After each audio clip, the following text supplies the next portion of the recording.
Good afternoon. How are we doing today, guys? I hope you had a good week.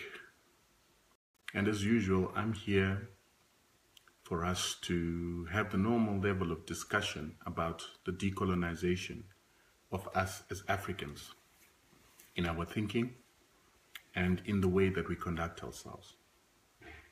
If we are going to change Africa, the one thing that we're going to have to do is to decolonize our thinking. Decolonize the way that we perceive ourselves as Africans, and decolonize ourselves in the way we behave towards each other. Now, what is ironic for me is that the most colonized of us are supposedly the most educated among us. We, the educated people, have become a danger to ourselves as Africans because the level of education and the nature of education that we've received is generally Western education. In the context of Zimbabwe, South Africa, it's a British-style education that creates us into being administrators for a colonial system. So I've got a Facebook post that was posted 3 years ago by Fadzai Mahere. And this particular post talks to the issue that I want to discuss today. So Fadzai posted a post in which he said, "Dear private school educated people of Zimbabwe, this is with particular reference to those of us who went to Arundel, Chisipiti, Convent, St. George's, St. John's, Peterhouse, etc. We have a tendency to be too cool to be involved in mainstream Zimbabwean development. The result of our conduct is that we're always left out and never considered for positions of influence in politics, industry, commerce, and government. Zimbabwe is run by people who are at present available and people who don't necessarily have the best accent and who didn't go to the best schools. We need to stop bitching about how crusty the nation is over a latte or a pistachios and get things done. While we sit and complain about how we can't handle the grind here, our mission and rural school, public school counterparts are taking over. If you want our public school if we want public school counterparts, it says, if we want people to pronounce things properly on ZBC, we have to be willing to take up the roles ourselves. We have to be willing to take up, if we want the graduates to be more professional, we have to be willing to impart our knowledge on them. And if we want a better healthcare system, we better be willing to get our hands dirty. So basically what she is basically talking about is that if we want a better Zimbabwe, if private school students in Zimbabwe want a better Zimbabwe, want people to pronounce words correctly, want the healthcare system to work like that one in Europe, and want everything in Zimbabwe to be at a level of class, private school students are the ones that are going to have to become participants in the economy of Zimbabwe.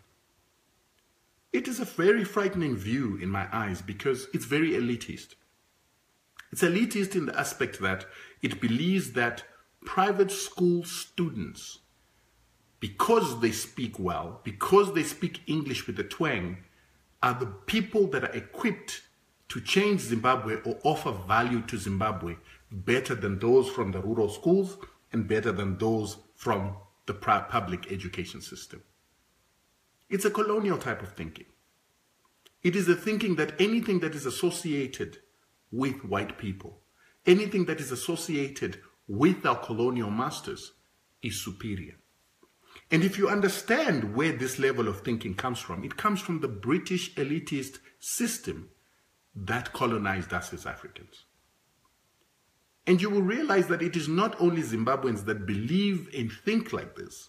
It is a problem that we've had all over the continent, even during the time of Kwame Nkrumah, when the very first African country got its independence. Kwame Nkrumah himself faced a problem where he came from America with an American education, but when he got to Ghana, they looked down upon his American education system because he wasn't educated in Britain. The reason why the perception was Britain has got a better education system is because Ghana was a colony of Britain. But is it true that the British education system was much better than the American system of education? Because one of the things that made and set apart Kwame Nkrumah from the rest of the leaders of Africa is his understanding of neocolonialism and his understanding of the need for Pan-Africanism, things that he learned in America. And not only that, if you look at the time that Kwame Nkrumah became president of Ghana, Britain was the strongest economy in the world, but today it's sitting less than number 5. And yet it is supposedly supposed to have had the best education system at the time that Kwame Nkrumah became president. So what I'm saying is that this thinking that Fadzai Mahere has expressed in this particular commentary, where she believes that those people that went to school with white people in private colleges, in private schools, are more equipped to take Zimbabwe forward. But for me, it's a very flawed way of thinking, because it is those very same Rhodesians that oppressed the fathers of the Fadzai Maheres, the ones that caused our fathers to go into war, who were leading these very same private school institutions. So what is it that these Rhodesians, these oppressors who were gotten out of power, not because they wanted to, but they were forced out of power, what could they impart to a black child, an African child, in order to provide solutions to problems that we've got in Africa and Zimbabwe? What is it that private school students have done in Zimbabwe to prove their efficacy, to prove their abilities, or to prove their ability to change a nation because of what it is, or the education system that they've received from these private schools?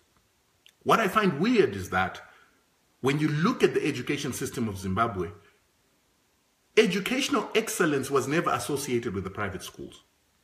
In the private schools, we always knew that it is children who come from homes where they've got a silver spoon in their mouth, but educational excellence came from institutions such as the mission schools, and in some cases, some rural and some township schools. It is those very same township schools that have a heritage of educating black people and producing the best quality students that have gone on to change their families and change the poverty structure that had been in their families to become leaders, even in African scenarios. So you look at schools like Mbare High, Goromonzi, some of the first institutions that were created for black education, that created some of our leading black intellectuals. Places like Kutama Mission, St. Augustine's. That's where excellence was created.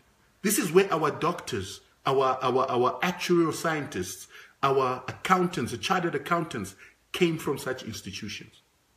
And my problem was, even those of us who failed to get into the University of Zimbabwe, in as much as we used to make it sound like there were better options, we wished we could get into the University of Zimbabwe because it was an institution of excellence. Until today, I believe that it's still an institution of excellence. And you will realize that some leading people, even in economies like South Africa, leading South Africans, came from the institution like the University of Zimbabwe. But that institution was full of students who came from mission schools, rural schools, and sometimes even township schools. So for us to have a perception in today's terms, 2017, to believe that private schools are the ones that determine excellence or determine the quality of student that is going to bring a change to Zimbabwe, it is not based on any variable fact. I, for one, went to it was not really a private school, but it was a government school that was very good in concession. And when I left that particular school, I couldn't speak Shona much. The only Shona I knew was what I used to speak at home on holidays, because at school we were not allowed to speak in Shona.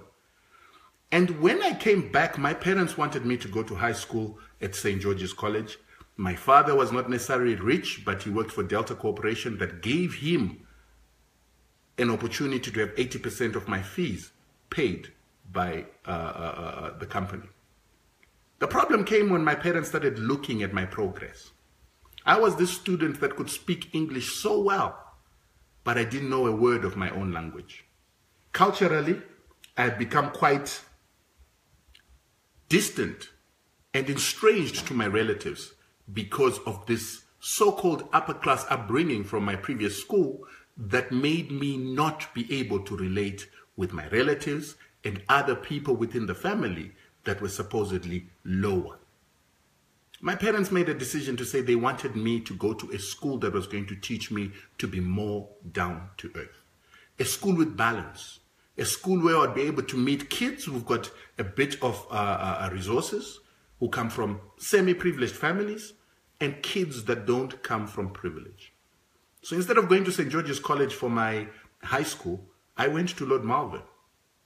And at Lord Malvern, I had to start learning Shona, how to read it, how to write it. And at that time, I cursed my parents. I thought they were crazy. Why? Why would they put me through that? Why would they take me out of a potential to go to a high-class school so that I can become a high-class student? It was a perception I had.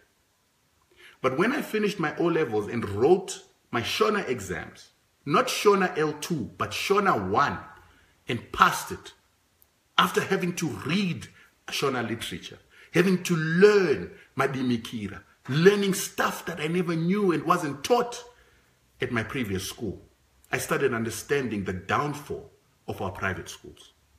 Our private schools create Rhodesians. Our private schools create black children that are not proud of their black culture. And our private schools create students and children that have an attitude of elitism, of looking down upon other people who don't speak like them and who didn't go to the same schools. That does not facilitate for a Zimbabwean who is capable of taking Zimbabwe forward, but it creates a Zimbabwean that is capable of taking Zimbabwe back into the times of Rhodesia. It is a situation where people believe in accents. They believe in where people went to school much more than they believe in the output of the people. So now that we've got these private schools, and they've had these private schools in Zimbabwe for such a long time, what is the contribution that the students of these private schools have made to Zimbabwe? What is the contribution that their parents have made to Zimbabwe? Zimbabwe is dilapidating with these parents that sent their children to these private schools, but those very same parents can't even invest in Zimbabwe to be able to create jobs even for their own children. A lot of those children that went to those private schools cannot survive without their parents. They live in their parents' homes. They're running their parents' companies. They're working for their parents. They have not been able to create any value outside that which their parents have gotten. But when you look at the people that have played the biggest role in the Zimbabwean economy, you realize that a lot of them didn't come from such privilege. They came from the rural schools. They came from the Mbare highs. You look at people like Sfiso Dabengwa, who works here at MTN, a man who has now got a net worth of about $400 million. He did not come from a private school institution. The bankers in Zimbabwe, the bankers in Harare, the people that are owning companies in Harare, the real blue chip companies, a lot of them didn't come from these private school institutions. So as Africans, we've got to start questioning these notions, these third world perceptions that everything that is administratively British or associated with the British is good for us. And this is why I've decided to make this post today to say, where you went to school, the era of thinking that because you can speak from your nose, because you can twang makes you superior, that is the third world thinking. Dochibarans chacho. You know, recently, I still also had that Zimbabwean mentality. My daughter goes to a school called Parktown High here in South Africa. And they went for an overseas trip this year. What riled me, what pissed me off the most is that they took our children to Italy, France, Germany, Spain. Yet we've got Egypt in Africa. They don't take our children to Egypt. And when my daughter came back, she was telling me about how writing, reading, and the first university was founded in Italy. I was pissed because that's a lie. The first writing systems are African writing systems. The Vice script is African. Metuneta is African. Hieroglyphics is African. These were all writing systems that came way before the European writing systems. In fact, the European writing systems came from Egypt, from the Egyptian Alexander Bibliothèque, what is supposedly the first learning or the first university institution in the world. My daughter doesn't know that because their private school, semi-private school education system continues to propagate that Europe is the center of all development and civilization. My daughter doesn't even know that in Timbuktu, there were scrolls and books that were written in African script, African writing systems. Till today, in these schools, they're teaching our children that Africans only specialized in oral tradition. We had writing systems from Congo through to Kenya, all the way up north. The Nsibidi script is Nigerian. The Vice script is Sierra Leonean. Liberia has also got its own script. The Tafa script is coming from Libya. But our children are not taught this. Our children don't know that we were writing 5,000 years ago, at least 3,000 years before the first Europeans started writing in Greece. And these are the problems that you will see, that as Africans, we cannot brand ourselves because we do not know our own civilizations. My daughter doesn't even know of the Great Zimbabwe across. And maybe I'm also responsible for not teaching about the Great Zimbabwe. But why is it that a school took her to Spain before they could take her to the Great Zimbabwe? Before they could take her to see the pyramids? Before they could take her to see the steles in the whole of Western Africa? Before they could take her to Timbuktu to see some of the first universities? Take her to Egypt to see Azhar University, one of the first universities in the world that still exists till today. The problem is us. We are third world. We are indoctrinated. We are brainwashed. We don't believe in ourselves. We believe in what Europeans have without understanding that what Europeans have came from us. Their writing systems came from Africa, came from the Sumerians, came from the Middle East. Their mathematical understandings, geometry, it came from us. Algebra, it came from us. Farming, the digging of canals, the Shadoof system, it all came from us. But as long as we are thinking like Fadzai Mahere, as long as we have got this third world brainwashed elitism that is based on ignorance, elitism that is based on inferiority complex that has been instilled in us in these learning institutions that we look up to, we will never be able to take ourselves forward. And as I told you, the learning institutions that had the highest standard of education, educational superiority in Zimbabwe, were not white institutions. They were black institutions. Until today, the St. Augustines of this world, the St. Ignatiuses, Mbare High, they are still continuing to produce a very high quality of student. The only problem is that the students that came from that institution never saw themselves as intellectual excellence. So they never continued to build up on that excellence of black institutions. The University of Zimbabwe continues to churn out the best students probably on the continent. It might not have the resources of the University of Cape Town and Wits University, but they still produce the best intellectuals on the continent. But we have not branded the University of Zimbabwe. The research documents written in the University of Zimbabwe do not get compliments. The students that went to University of Zimbabwe who become prosperous across the world do not put money into the University of Zimbabwe. They do not invest in the University of Zimbabwe. They do not invest through the institutions that they work for to ensure that it continues to be seen as one of the best institutions on the continent.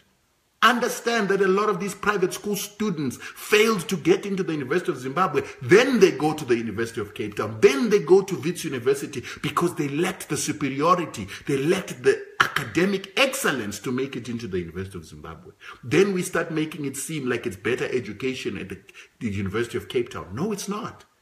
They failed to qualify. We all failed to qualify. I didn't qualify. I wish I did.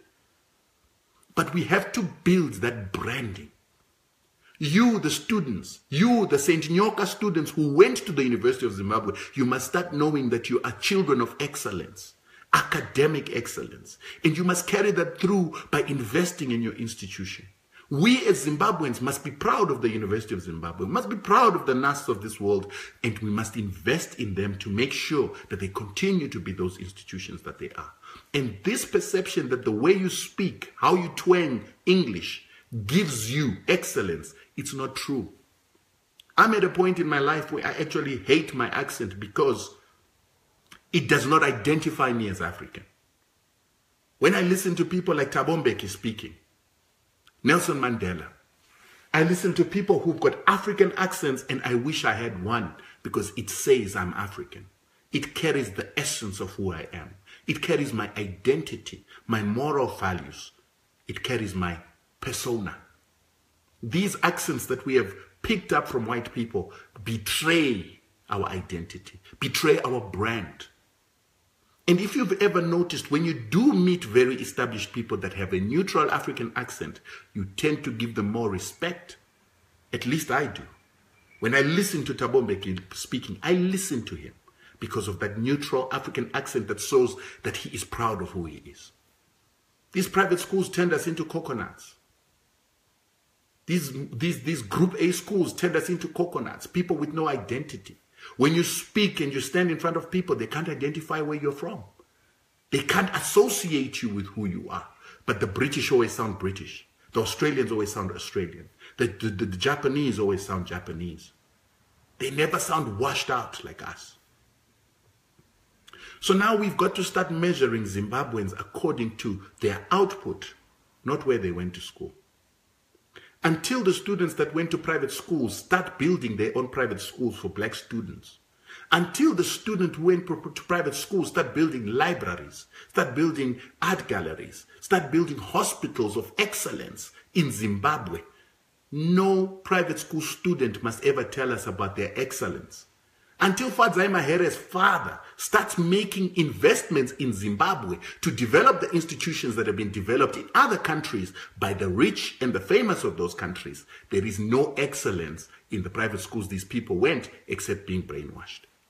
Until we start having an African institute in Zimbabwe that teaches us about the great Zimbabwe, that teaches us about the writing systems of our continent, teaches us about the excellence of Africans.